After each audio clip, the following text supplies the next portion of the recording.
Hey, everybody. What's up? Welcome to the Fantasy Burn. I'm here with my guest, Brandon Blanco. Brandon writes for Fan Tracks. Brandon's with what is it again? P2W Fantasy. P2W Fantasy. That's right. Um, and I totally just froze up. Thank you for coming in. Brandon and I have a bunch of stuff in common. We both have two B's in our names. We wound up wearing basketball gear for a football podcast. And I can tell from your background, you like Star Wars. I have Star Wars tattoos that it would be hard to show. I got the whole dark. I got dark side characters here. I got Ahsoka finales tonight. I got Master Yoda, and I got Luke. I got Luke somewhere here. Somewhere There here. you go. I can't work this, but yeah, big And in Star our Wars Twitter fan. chat, I figured out that he works in the food industry just because of the language that he uses. And that's where I come from, too. So it's good to have you here. Let the people know where they can find you. Brandon Blanco FF on Twitter, and then Brandon Blanco FF1 on TikTok and Instagram. I try to post daily content on TikTok, but with two serving jobs and then a plethora of writing articles I need, I probably do it once every other day. I post a video. I'll be posting waiver wire ads for week 5 tomorrow morning.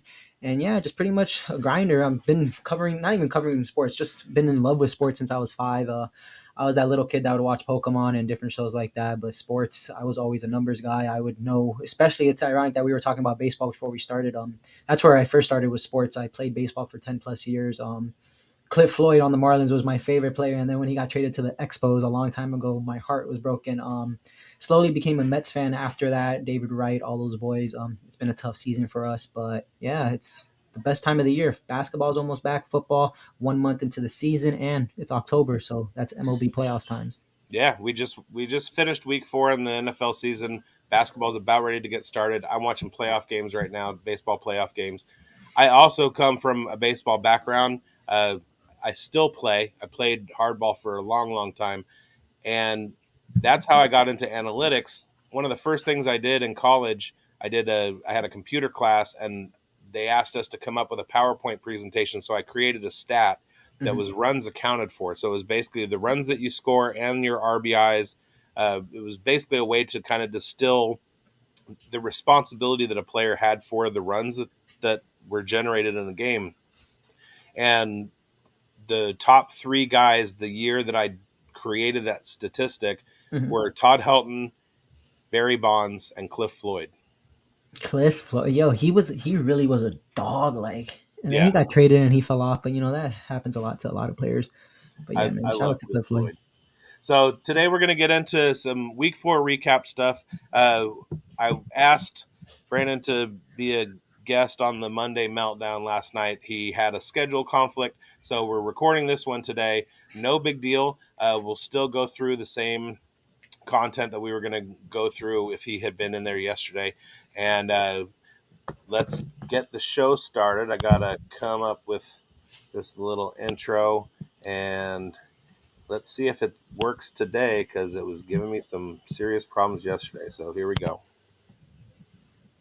Welcome to the Fantasy Burn. Nope. All right. So I'm going to have to work on that, see what I can figure out because it's not playing the whole way through. Anyway, so big news of today, the Scott Fishbowl 13 results came out. Where are you sitting right now? Oh brother, I think I'm 2-2 right now. I was high on my horse after week 1. I think I was top 100 after week 1, and now I'm like middle of the pack, like 50 to 100. Just had it bad. I have Aaron Jones on my team. I took him in the 3rd round. He's not paying off. I think I might took him in the 4th round. I have Herbert in that league. He has a bye this upcoming week, which is going to be tough. But the stack that saved me in the first 2 weeks of the season, I have Tua and Tyreek. I believe I went Justin Herbert, Tyreek, Aaron Jones, and then Tua. And then I think I have Travis Etienne, but I had just some injuries. I was high on Greg Dolchich. He's out on IR. I had Deontay Johnson. I believe he's on IR. Just those hits. And then obviously we can't add anyone on the roster. So, you just got to see those IRs and take those L's until they come back. Yeah, that's It's I'm tough. having some definite schedule luck. and sitting pretty with the undefeateds at the moment, which I didn't see coming, but Hey, it's that's dope. That's dope. And it's 3,000 person league, it's dope at the end of the day. Even if there's no money, it's for charity, it's for a great cause. And it's just, it gives you that sense of motivation. Like, yeah, maybe I am good at this fantasy stuff. yeah, and especially when you have sharps that are out there. Like last week, I went and I looked at and you can go to the Scott Fishbowl website and Hmm. look up the leaderboard, and you can search. So if you put in the names of analysts and stuff that you can see where they rank versus Hmm. where you rank. And the fact that I'm ahead of like Tristan Cockcroft and Matthew Berry and all of these like huge names in the industry, uh, my team's better. So that I can hang my hat I on think that. looking at the leaderboards, like I think like out of the top 15, like some are like most of them are fans, and it just shows you that like there's some people like just because you have 300,000 followers doesn't mean you're better than the next person. Right. I try to like that's the philosophy I try to have on Twitter. Like the followers don't mean anything. It's just be a better person behind the screen. One of the a couple of the crazy things in our division, we did a live draft in San Francisco, which was really cool. It was two divisions drafting at the same time. Got to meet a whole lot of people. I've hung out with a couple of them afterwards. Just really really good dudes. and one of them, he and I have been battling each week. One of us will take over the points lead. The next week, the other one does. So we're both undefeated, and there's 166 out of 3,300 that are left undefeated, and Hmm. our division has two people, which is totally 5% of all the undefeated teams left are in Yeah, our division, that's and impressive. it's just us two. And the weird thing though is, so there's 166 undefeated, but I'm still ranked like 500. So there are like 300 or 400 teams that have scored more points than I have that didn't have the schedule luck that I did, and they've taken the L, at Yeah, least with the league median, or somebody had a huge week and beat them. Somebody who maybe had Mostert and a Chan that they took off the waiver wire or something, like drafted late. Maybe they have Nakua. I went back through the draft and looked at how I missed on Nakua, and it was I took somebody that I should have taken, especially at the time. We didn't really know what Puka was going to Puka do. and A Chain, no one thought they were going to be this. I look at all my in Scott Fishbowl and every single other dynasty league, and it's like this man H or any start of the A Chain was going in the 16th, 17th, 18th round. Like you couldn't Yeah, expect that. But now, yeah, he's probably a league winner, and if you want him, go acquire him because you saw what he did last week. I mean, yesterday with Raheem Mostert. yeah. I actually am in a league where it's rookies only, but they couldn't be the first rounders. So the first 12 were taken of by ADP for rookies were taken out. Yeah, Then we drafted 4 rounds. It's 12 teams and it's best ball. And I wound up getting Jaden Reed and Puka Nakua, and I'm just destroying everybody because of Puka. And it Puka was, Puka. I got sniped on Deneric Prince, and so I took Puka instead. Hey, that was a blessing. That was God saving you. Like, here you go. You don't Right. need him. You need Puka. I had two guys that I was fully flag planted all summer long, and it was Van Jefferson and Deneric Prince.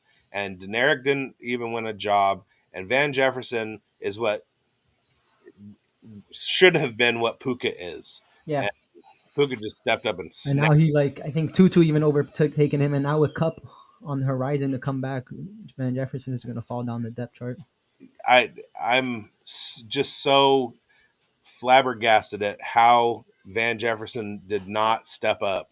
Hmm. He had such a good year a couple years ago, and he was just poised. They were handing him the job, and for some reason, Stafford just doesn't look his way. He's averaging like 3 targets a game, Yeah, and Puka's averaging 17. Puka is So literally statistically the greatest receiver after 4 games. right, something's wrong. All right, Yeah. so we talked over the weekend about what we were going to talk about in the show, and my brain's not working. Let me get back to this real quick. The first thing that we wanted to do, let's talk about some things that we knew that everybody could kind of count on that have played out the way that we thought they would? I have a couple of bullet points. My first one, I think when it comes to what coaches say, we shouldn't take too much into account. This was directed towards Kyle Shanahan, who said Christian McCaffrey, we have to watch his workload. Elijah Mitchell this, Elijah Mitchell that. Christian McCaffrey, I think we all know that Christian McCaffrey is probably the greatest asset in fantasy history. No disrespect to Adrian Peterson, Marshall Faulk, Jamal Charles. He's on a pace that is going to exceed his 2019 scoring mark of RB1. He has 100 more rushing yards than the second running back in the NFL. He has like 30 or 40 less yards than Josh Jacobs in the receiving department. And going off my home league's point scoring, which is half PPR, he's had over 20 points in every single game. He just had 4 total touchdowns. And I think we just like the shiny toys, the Jamar Chases and the Cooper Cups. But let's be honest, I think Christian McCaffrey, we could look back at it and we could look on it in a couple of months. He should have been the 101, and he will probably be the 101 next year as well in that San Francisco offense. I think we all should not overthink it, and we all know CMC is the answer. Yeah, it seems like the same thing happens every year. Somebody goes into the draft and says, "Oh, well, I'm fading Jonathan Taylor because or I'm fading Christian McCaffrey because he always gets hurt. So I'm Mm-hmm. taking Jonathan Taylor," and then Jonathan Taylor gets hurt, Yep. and Christian McCaffrey should have been the 101. And Christian McCaffrey on Sunday, if you take away his rushes, he finished as wide receiver 7. Like he's Right? when it comes to an asset, like that's literally what you want in fantasy. Me Yeah, in my home league, I took Jamar Chase 102, Tyreek went 103, McCaffrey fell to the 105, and literally I lost this week to the guy who has McCaffrey.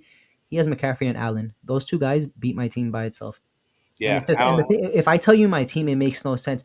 I have Jamar Chase, Devontae Adams, Chris Olave, Michael Pittman Jr., and my team is 1-3. It's just that's how fantasy football is. It's just very weird. Those guys aren't catching touchdowns, but the one thing we know, Christian McCaffrey, he's gonna always be him.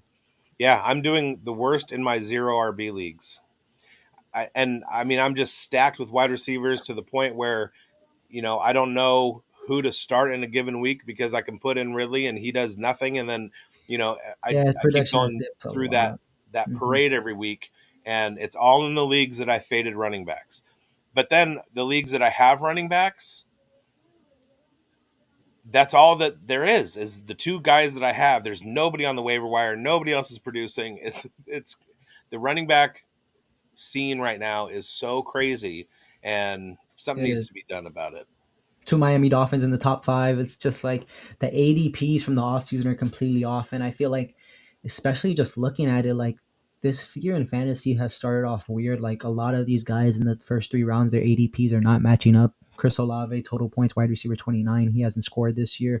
Obviously, Jamar Chase, I think it's more so because of Joey B. But it's just looking at these ADPs, Darren Waller, even Travis Kelsey, he's the tight end 2 right now in points per game basis, but he's like, slowly ramping it up. He's not giving, he's only had 60, his season high is 69 yards. So it's like, it's just, this season just feels weird. You have Barkley hurt. It's just, we don't know what's going to happen with Jonathan Taylor. I think all we can be guaranteed is Christian McCaffrey and then Justin Jefferson. Well, Oh, that's and one Tyreek. thing that we can say is that a thing that we know that has played out the way that it always does is the first 4 weeks of the season are always weird. There's always some freak injuries. So Nothing weird. happens the way that we think. Then it balances out over the next 13 weeks. And then we go into next off season and we're like, all right, we have it figured And we out. hope that's And how then it is. And then I everything think it's goes just the sideways more the like, first. I think this happens every year. And like, we all do the same thing. We start overreacting this, overreacting that. Last year, Sam Darnold and DJ Moore were top five in their positions a month into the season. Yeah. You get what I'm saying? And it's like we're just overreacting. I think I overreacted a little bit, but I have my reasonings. I had Devon Achane on my bench the one game that I won in my home league, so I sold high on him. Jalen Waddle, Lamar Jackson, and I forgot who the fourth, Zay Flowers, and I got Trevor Lawrence, but I had Anthony Richardson on the IRL. That's who I'm walking with. DJ Moore, Michael Pittman, and Chris Olave. So like you get me, you would think that team is amazing, and then literally the following week, Michael Pittman and Chris Olave combined for less than 5 points, and it's like, yo, fantasy. That's fantasy for you. Yeah. Last year my major target going in was Devonte Adams because I was able to start getting him in the second round, like late, well mid second round pick Mm-hmm. typically. So I was able to like get a good wide receiver stack to start off. Um, this year it was less Devonte and more Garrett Wilson, and I was like, he's my target Yeah. because going into the season, Garrett Wilson is going to smash. Aaron Rodgers is going to sling the ball to him, and through the preseason, that's exactly what it was looking like. Oh, Garrett Wilson is going to absolutely go off this year. Second year, complete breakout. He's going to put himself in with the Jamar Chase, Justin Jefferson. He's going to put himself in that conversation, and then now he's got Zach Wilson throwing to him because Rodgers went down. He's seen And the it's target share, but yeah, I completely agree with you. I was sniped on him and Sun God back to back, and then I ended up with Devontae at the 209 in my home league. So I'm kind of grateful for that. And I kind of think Devontae is like when people were taking Barkley in the second last year. Obviously, Barkley's hurt this year, but last year he was the best value, and Devontae right now is arguably the best value in the second round, especially if he gets traded to a contender. Like he's already a top six wide receiver in fantasy, so I feel like wide receiver one is in his range of outcomes, especially if he goes to like the Chiefs or some contending team that needs a receiver. Maybe even the Cowboys with Dak and CeeDee Lamb. I would still love Devontae Adams over there. That team would just go over the hump with them. Let's keep him in Vegas, please. All right. Yeah. So going into the fishbowl draft, I did probably 50 to 100 different mocks. I started off with a 10 pick in one division. Then the live draft spot opened up, which was the six pick, I want to say. And so I started mocking for that. I did a ton of mocks, and in every mock, I was getting Joe Burrow in the first round, and then one of either Nick Chubb and Saquon Barkley. So those were my targets. So on the drive to San Francisco, I changed my mind and I thought I'm taking Lamar. Well, the fifth pick went Burrow anyway, Mm-hmm. so I wasn't going to be able to get him. So I take Lamar. We wrap around into the second round. The next two picks in front of me were Chubb and Barkley, and I was like, no, because I was counting on at least one of them. Yeah. So I was like, I don't know what to do. T.J. Hawkinson. and and then I took Jacobs coming back around the third. So the way that it worked out, I totally avoided missing Saquon's last 3 weeks and totally avoiding Chubb's Sure. catastrophic injury Mm-hmm. and totally avoiding Burrow having the slow start to his season and wound up with Lamar, Hawkinson, and Jacobs, who's starting to break out of his shell. Yeah. So all of this work that we do, all of this analysis, things zig, we zag, and then sometimes they work out, and then sometimes the things that we were fully invested in don't work out, and it's crazy. So Sometimes hopefully, the things that don't happen are the best things. Say yeah, again. exactly. And so hopefully we can all be here for all of you guys to just kind of like take some information here and there and help make you a champion. All Yes, right. sir. What are some of the surprises from the first quarter of the season, the first 4 weeks? And let's move away from the Miami Dolphins backfield and uh, Puka. and Puka. I mean, there have been so many words written and said already about those things. What are some of the more under the radar things that have surprised you? I mean, Miles. I was kind of not super high on Miles Sanders this upcoming season, but I didn't think he was going to do what he's doing right now. I'm also very surprised. I don't think Najee Harris is generational, but he's running back, I believe, 41 right now on a points per game basis, while Jalen Warren is 10 spots ahead of him and a running back 31. I really didn't think that was going to happen, regardless of Canada's play calling and Kenny Pickett. That surprises me a lot. I thought Najee Harris wouldn't be that bad, to the point that they're making videos that he's droppable now, and it's like, whoa, he's droppable in fantasy. Like you would never hear that last year. Things like that are just surprising me, especially with the running back room. The running backs are just a complete abysmal mess that it's like you don't even know who you want to start. Javonte Williams is hurt now. The surprising thing is the Sean Payton. I don't know, is he not good without Drew Brees? It's just that first month, man, He didn't really get into a great situation in Denver in the at first all. place. Uh, I got into a bunch of conversations over the offseason about Jalen Warren and his efficiency metrics versus uh, Najee Harris. And Najee hasn't been an efficient running back. He's a plotter. He's very slow. There was a play against the Raiders where he took a swing pass and it looked like he was running through cement. He has no explosiveness. There's no fast twitch in this guy whatsoever.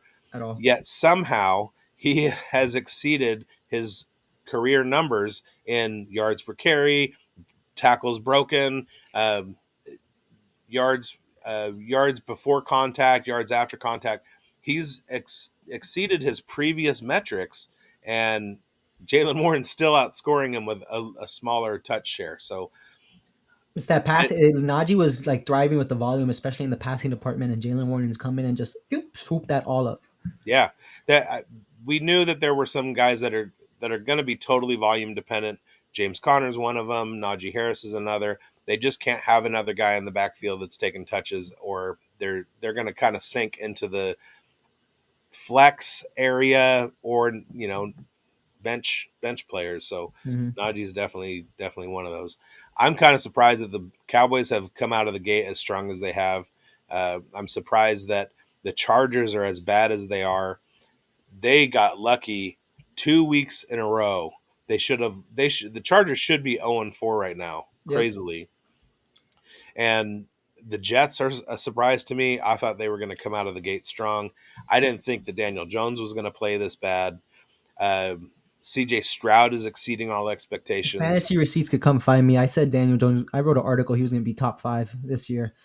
You can't. I saw a video yesterday where literally in the split of a second, half a second, all four defenders got past his offensive line, and he was just like, it's like it's more. I don't think he's a great quarterback, like generational, but I just think like I think people just look to find the scapegoat to attack it. It's like when you can't even have half a second to get the ball off and you're already scrambling and Right, your running back is missing. Like let's give him some credit. I feel like I tweeted it a couple days ago. The community and just people in general, when it comes to basketball, football, doesn't matter what sport, we are too quick to either crown people or give up on people like just way too quick. And it's like give these guys chances, like just give them chances. A lot of it's Mahomes first year starting 5,000 yards, 50 touchdowns. Donovan Mitchell in basketball 20 plus points per game and taking his team to the playoffs. So everybody's like, oh my god, these guys like Justin Fields, why aren't you being Patrick Mahomes or so and so? And it's like, bro, give them time. Everybody's different. No one's Patrick Mahomes. Like we have to give all these players time. right. And we've had to in the past too. Justin Fields didn't really break out until week 6 last year. Yep. He had a slow start to the season. Josh Jacobs had a slow start to the season. And then he These took things off. happen.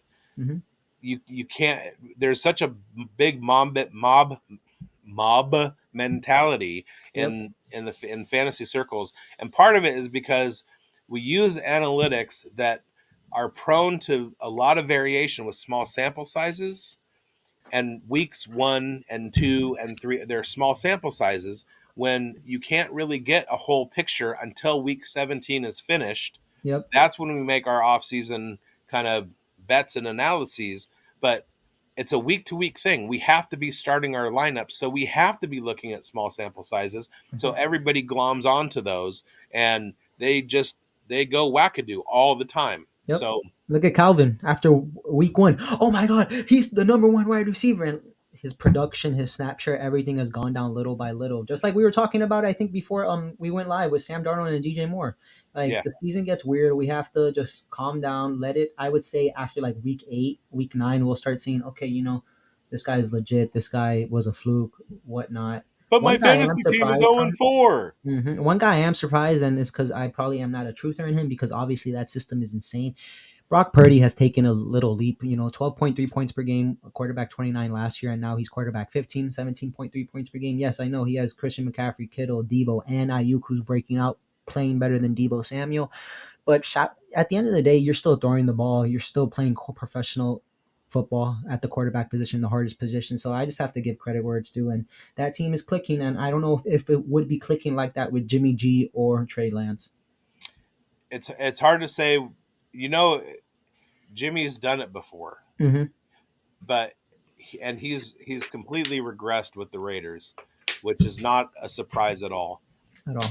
It's hard to say with Lance, just because we know how eminently talented he is, how much of a physical specimen he is, what he did on a limited basis in college, and the talent is there. And there's a reason why he was graded as a top 5 pick, and Brock Yep. Purdy was graded as a you know undrafted free agent. Let's take him with the last pick in the draft. But it shows that there are a few things that you need to be successful at the quarterback position. Number one, you need a line that's going to protect you. Number two, you need a little bit of vision and some understanding of what's going to happen, guys leading them with passes, things like that. what the defenses are doing. And Purdy's a smart guy, and he always has been. Yep. I was listening to his high school coach on the local radio here, who was talking about how when he was in high school, he got mono and missed his junior year, and then like broke his elbow in his senior year before he went to showcase for college recruiting. So he was undersold his entire career. He Yeah. goes to Iowa State, which is not a a, a school that's traditionally looked at in the top 25, top Yeah, 30. for It's sure. not Iowa like an State's more like a NFL. wrestling school.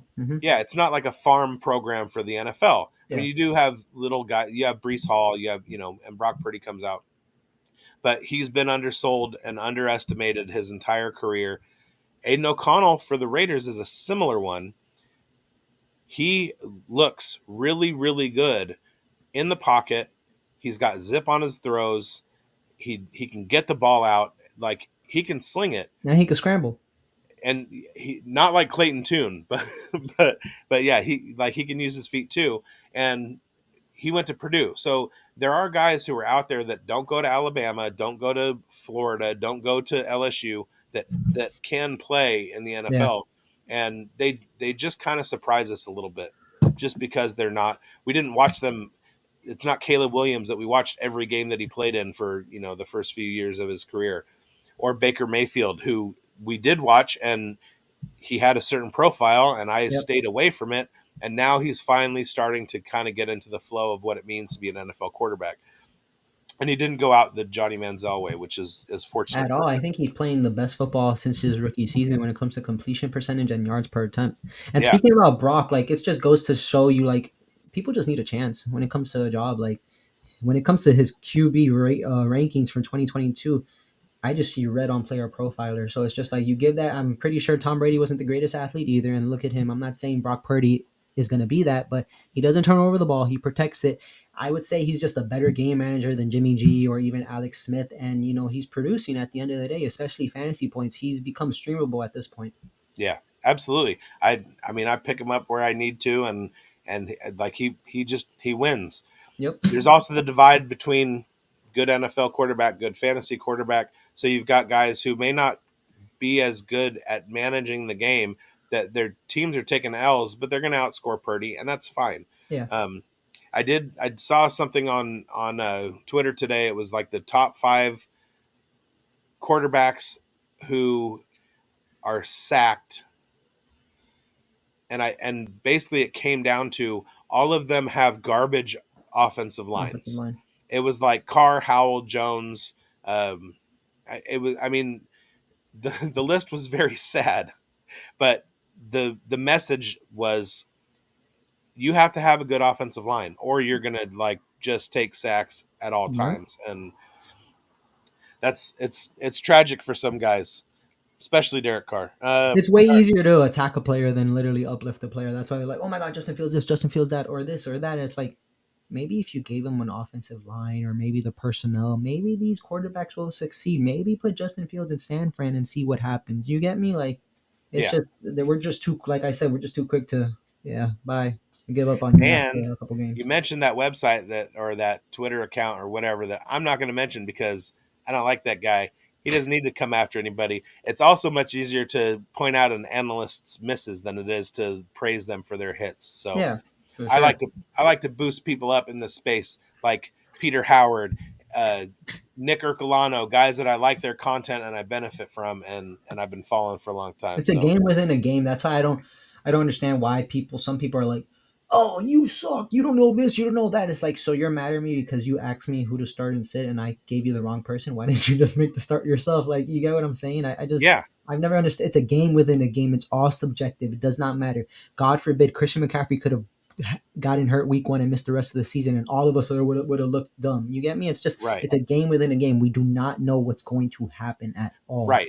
So we can't tell you what's going to happen. The only thing that we can do is break down every little piece of data that we can Yep. and explain to you what's most likely to happen. So when we tell you start Najee Harris because he's going against a bad run defense, don't start Devin Achan because he's going against the Buffalo Bills, and Chan goes out and outperforms Najee Harris, everything that led up to that decision, I'm telling you with the start and sit that this is the analysis. It's what's most likely to happen. It's not Hmm. what's going to happen. It's Yep. not what did happen. It's what is most likely.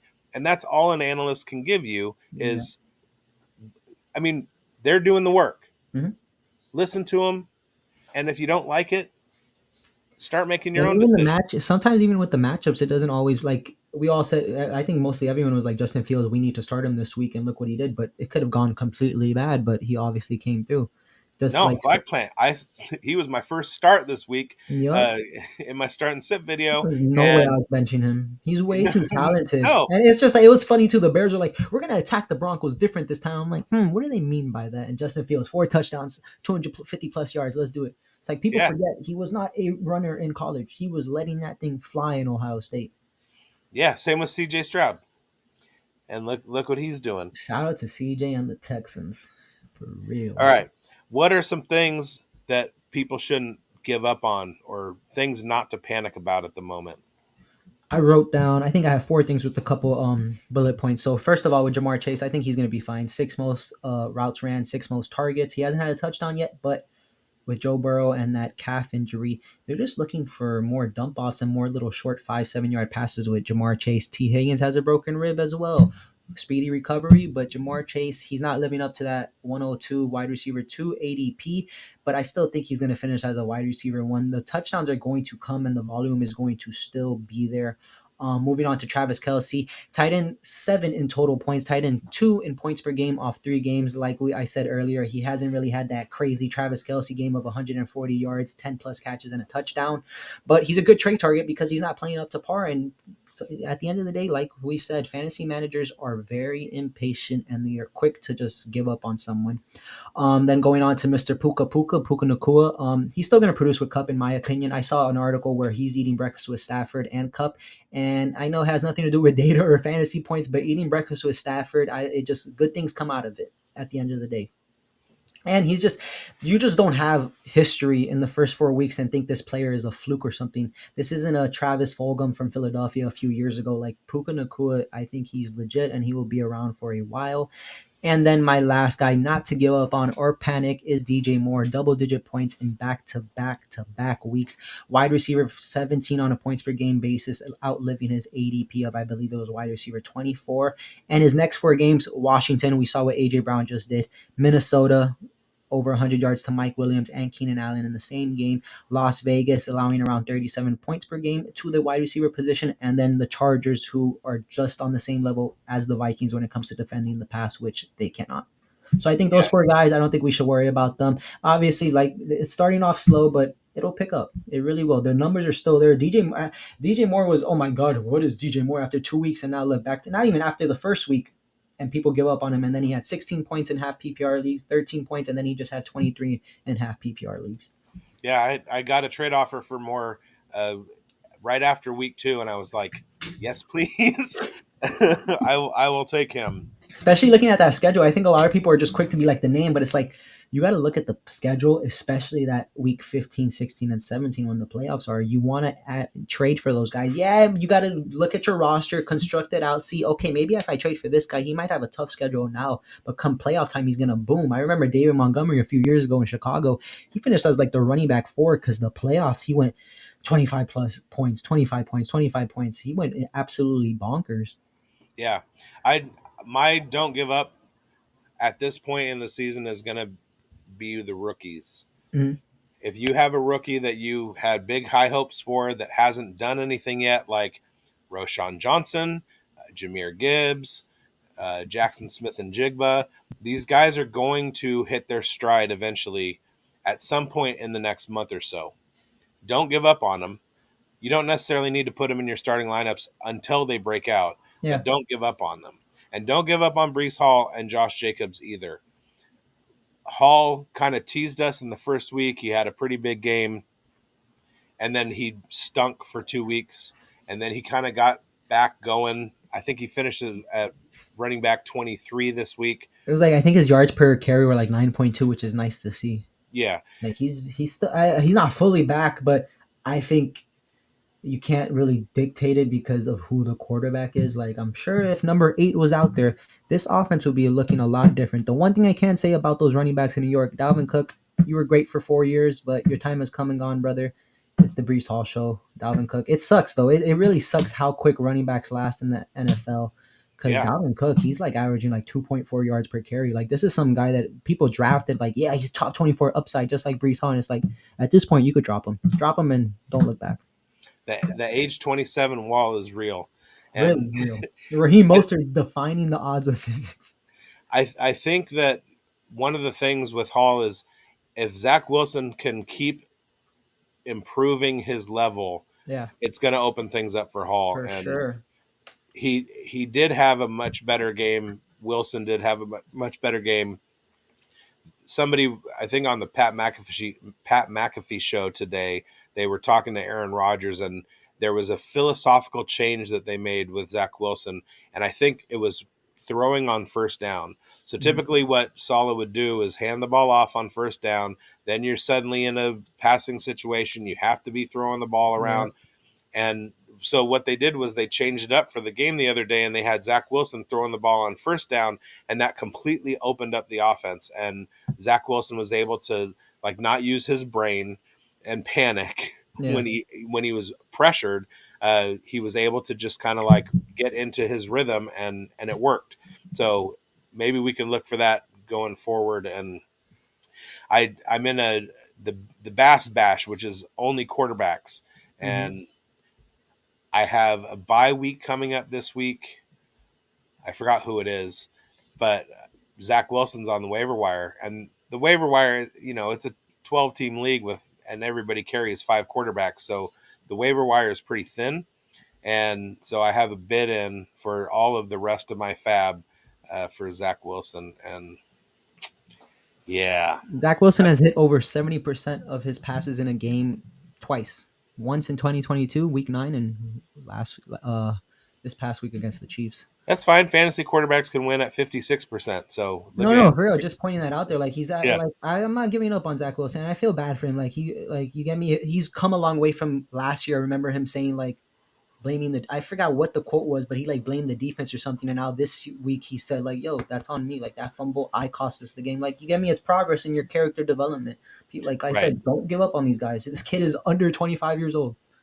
yeah, and I was I saw him play when he was at BYU. It was the year that Coastal Carolina kind of came out and took all of college football by storm. Yeah, I remember. I had two homies. I had two friends that were betting money like Coastal Carolina every week. Yeah, it was Isaiah Likely. Hiley was the wide receiver. They had a stud running back. They had a really good defensive line, and Hmm. I want to say Grayson McCall was a freshman, and BYU comes to town, and Zach Wilson had all of the hype, and he threw like 3 or 4 interceptions against Coastal Carolina, and I I was remember like, that. if you lay an egg like that at Coastal Carolina, I'm gonna avoid you. And sure enough, over the next couple years, 34th ranked quarterback in DVOA, like like he uh, he was bad, but sometimes it takes people 2, 3, 4, 5 years to kind of get going, like Geno Baker Smith. Mayfield. It Not everybody can come out of the gate and produce, and some people take some time. Yep. Look at Drew Lock last night; he looked great. uh, all right, let's talk about 2 or 3 guys that vultured your touchdowns or stole production overall. On the Monday Meltdown, it's a segment called "You're an Asshole." I would say, where you at? Where you at? So I wrote some notes down here. Basically, Raheem Mostert season. It was nice while it lasted, but Devon A. Chain outproduced them last week. I think Devon A. Chain has. Oh my god! I think he scored two. I think he has like four total touchdowns in 2 weeks. I top five running back. I believe looking at the total points on Fantasy Pros overall, I think Devon A. Chain is a top 20 fantasy player, and he's played 3 games, and one of those games he had 1.9 points. That kid is vulturing everything from Raheem Mostert. Raheem Mostert will soon be an afterthought. Then I want to talk about Brandon Ayuk, who was wide receiver 28, I believe, on an ADP basis in the offseason. And Debo was 10 spots higher. And Debo I think that wide receiver 3 finish was an anomaly, and it's never going to happen again. And Brandon Ayuk is the better receiver overall, and he's going to continue to take away from Debo. David Montgomery, he's making life hell for Jameer Gill managers, but it's like at the end of the day, the role's not being used for Gibbs. Montgomery, he's a bruiser. He can see 30 plus targets. He might not be that efficient, but he's a bigger body, and that's what the Lions are looking for. They take that lead. They have top 2 offensive line in football, and they're going to ground and pound until you're not going to be able to stop it at the end of the day, as we saw against my Packers this past week. And then we just spoke about it. Jalen Warren, he's literally stealing all the passes from Najee Harris, vulturing everything. Harris RB 37 and Warren RB 25 on total points. And then I even got it. It's even worse for Najee Harris on a points per game basis. Jalen Warren is RB 25. Najee Harris is averaging 7.1 points per game, RB 44. Yeah. That's RB 40. He went in the. I think that might be the worst third round pick in fantasy history. Yeah, probably. I'm the Lions situation is not surprising.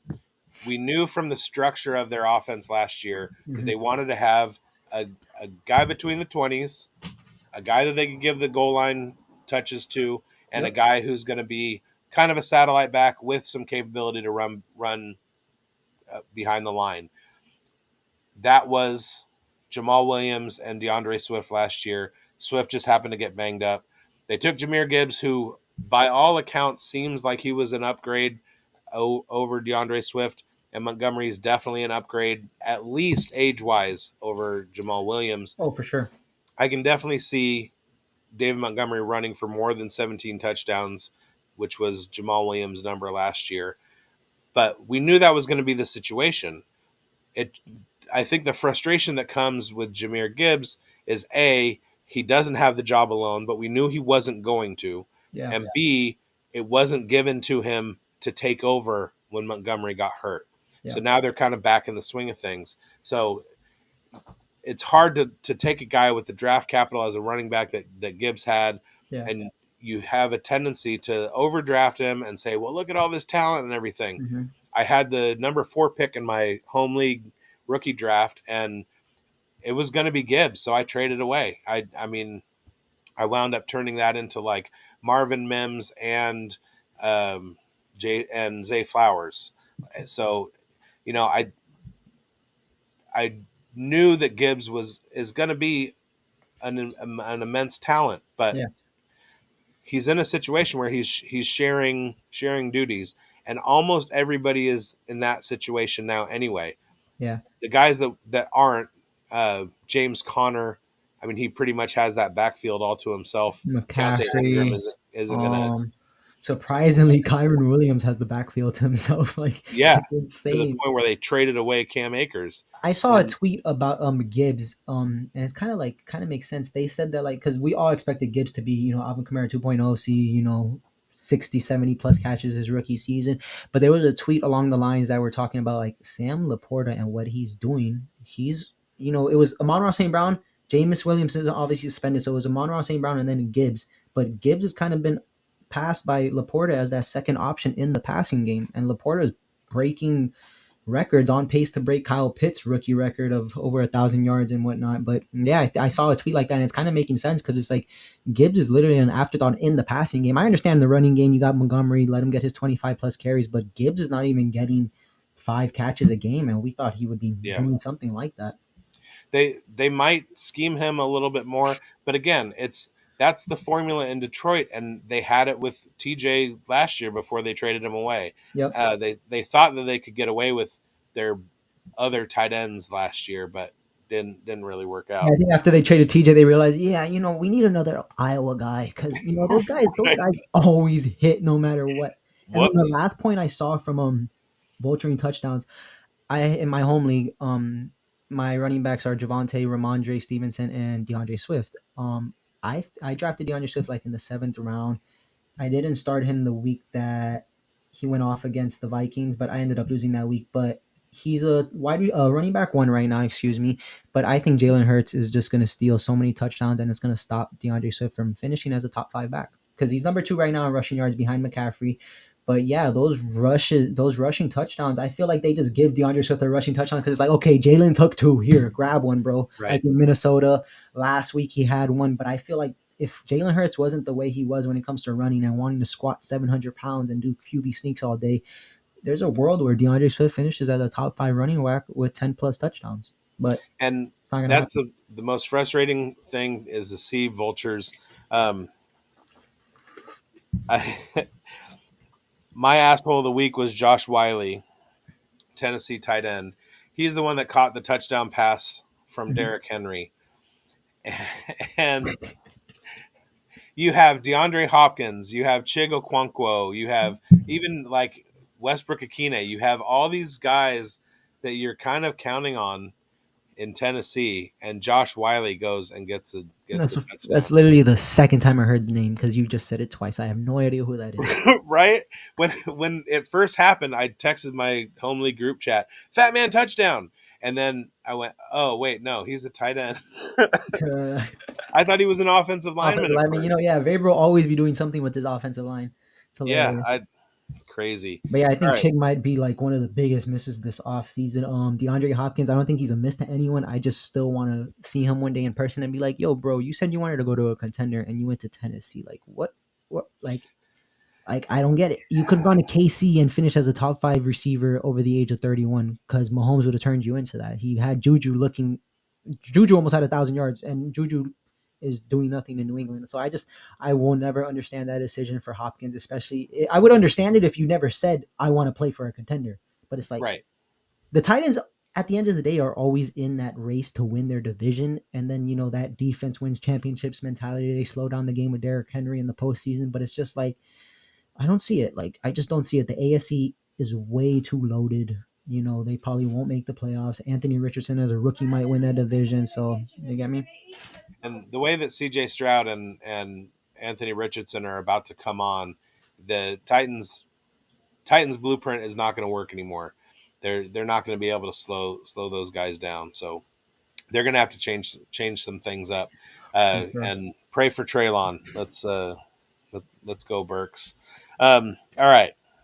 Now, at the end of every show, what I want to do is give you the opportunity to give us a Power Five rankings. So, Yes, sir. previous shows we've had top five fast food restaurants. We had another guy, his top five musical artists, but he was 73 years old, so it wound up being like the Rolling Stones and the Beatles, which nothing wrong with that. Not at all. Like he was throwing some bangers out there. Um, so yours is music, right? Yes, sir. All Rock right. bands. So we're gonna go with your top five bands. What's number So five? five. So let me put them in order. I would say five would probably be the Killers. That's a damn. That's a good one. Killers. Number four, I'm gonna say Coldplay. If they're is Coldplay considered rock, like, or is it like pop? Like I don't know, but it's just their music just hits different. It's very It's soothing. rock. Let's rewind a little bit. Let's go back to the Killers. Hmm. So let's go with your band, and then give us uh, reasons that you like them. Maybe your favorite album. Have you ever seen them before? That kind of thing. Tell I've us a never little bit seen about the them. Killers, but it's just like I could go off my music right now that when it comes to the Killers, like just like when you were young, somebody told me, just like those epic songs. I love I listen to all types of music. You could catch me listening to literally rap music, and then my next thing will be a Red Hot Chili Pepper song. But the Killers, there's just a couple songs. I never seen them live. I don't listen to a ton of their music, but it's just like there's certain songs that they have that just hit differently, especially in the gym. Like just listening to those somebody told you or when you were young, it's just, and I like the sound that I just, every rock band has their own sound. I just like their sound, the guitars, the drums, and the at the end of the day, if the vocalist doesn't have a good voice, you kind of just don't want to listen to that band, and his voice just hits differently. Yeah, Brandon Flowers is a really really good singer. I love the Killers. I had an opportunity to go see him. So it used to be every year at Shoreline Amphitheater in Mountain View in the Bay Area. It's actually really close to where the 49ers home games are in Santa Clara. Neil Young had a son that had various disabilities. And so he created this school for kids with disabilities, and then he needed to do a fundraiser.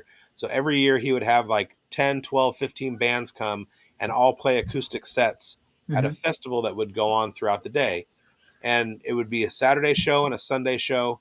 And my buddy and I were like, "Oh, let's go to the Bridge School benefit." Okay, that's cool. We'll take our kids. It'll be our both our sons' first concerts. It was like Crosby, Stills, Nash and Young was reuniting for the first time in 50 years. Queens of the Stone Age was playing a an acoustic set. Tom Waits played with Les Claypool from Primus one day. The Killers were playing. So we were like, okay, Killers are Saturday. Let's go Saturday. So we had to ask for the day off, and they got us the day off, and then the Killers canceled. No, no, that's the worst. And I never had another chance to see them. But they're hella good. I like them. All Yeah. right, number 4, you said Coldplay. Coldplay, never seen them live. Just off their hit songs, they just hit differently. I love their songs. I love the Scientists, especially because I think I have a friend that told me he wrote that song to his mom who was dying of cancer. My mom's a cancer survivor, so that song just hits differently. And Coldplay, I think they're one of the few bands that you can listen to their music, and I can't lie, I'll shed a tear. It's beautiful music. His voice, the piano, the guitar, everything in that guy's voice and his work ethic and that band just in general. It's just beautiful music that they make. It's not even like you don't even need to bob your head and like go crazy for it, but it's just some music you could just chill, relax, and listen to it. I love listening to Coldplay in the morning. Viva La Yeah. Vida. I think I listen to that song every single day of my life. Guess what? I got another story. I don't know if you can hear somebody's walking by my window, playing music and singing. My dog's going crazy. But I got another story. All right. So my son was born May 27th, 2002, Hmm. and I'm at the hospital. We're about 45 minutes away from the house, and my son's mom goes, "Hey, I left this thing at the house. Um, can you go pick it up?" Now my son was born at 7 that morning, and I said, "Yeah, I'll go get it." So I hop in the car. I'm on the road going, and the Coldplay song "Yellow" comes Hmm. on. And the lyrics to Yellow, if you haven't heard the lyrics to Yellow, are about complete devotion to a thing. And within the previous 2 hours, I had just become a dad again Yeah. to a tiny little baby that I felt nothing but just the absolute most universal love for. And that song absolutely killed me. So I'm driving to go get this thing for my wife, and I just tears just streaming down my face, just like uh, the stars shine for you, and I'll do anything for you. Like it's my baby, it's my brand new I'll baby never. little I boy. don't have any kids of myself yet, so but that is a feeling that I'm very much looking forward to because it's like that's what everyone says. Like as soon as you hold your baby in your hand, like the Yeah, love, just like you don't even like you get me. It's like you just meet the child, and it's just like this love that comes out of you into that baby is just it's a yeah. feeling that And I'm looking forward love to. love doesn't describe it. Love is the word that we give to it, but it's so much more than that. So working in a grocery store that or shopping or whatever, like that song will come on randomly every once in a while, and I'll just be sitting there just walking through like middle-aged man just like, In your head, "Oh, crying. I love my baby boy." He's 21, and it's still just like it kills Yeah, me every time. my mom always says like I'll never understand why parents are the way they are until I have my own kid. Yeah, it's totally true. All right, so number 3. What's your number 3? Number three, rest in peace to Chester. Lincoln Park. Just everything about Lincoln Park is just iconic.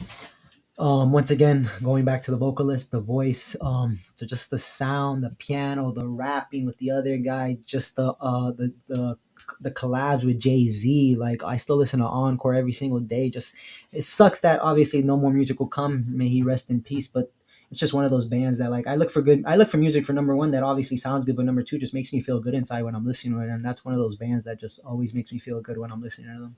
Yeah, one of the things that I've noticed just from your first 3 is that there are certain bands who are they're arranged production wise in a way where the entire thing is like a sonic aesthetic, Yep, where there isn't one piece that is dominant. It's all it's all one, together. Hmm. like one sound, and those 3 bands all epitomize that.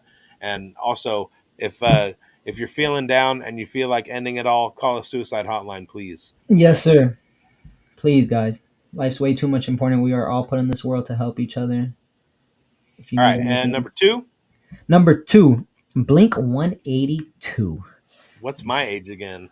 What's my? I just listened to that song today. It's just everything from the lead vocal. His voice is just so strange and eerie, and like I miss you and what's my age again, and all these just all the small things. Travis Barker, like just that's one of those bands that is just it's timeless.